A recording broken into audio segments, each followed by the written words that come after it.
L'OBO financier plus-value, c'est quoi? C'est je vends ma boîte une première fois avec des financiers. Et leur but, c'est de la revendre avec moi dans 5 ans. C'est bosser avec des financiers, vont vraiment avoir une approche chiffrée très forte, peut-être parfois un peu moins humaine.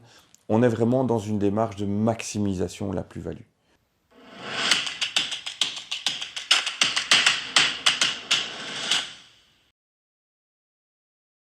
Donc ça, c'est l'OBO que je vais appeler OBO financier. Il y a un OBO que je trouve très sympa.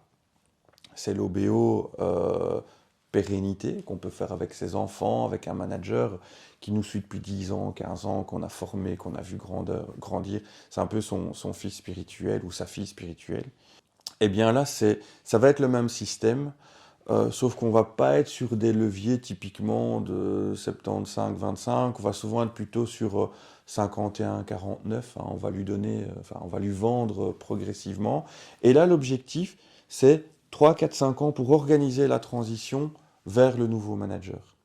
Et on va travailler ça typiquement avec un manager qui est là en interne ou avec ses enfants.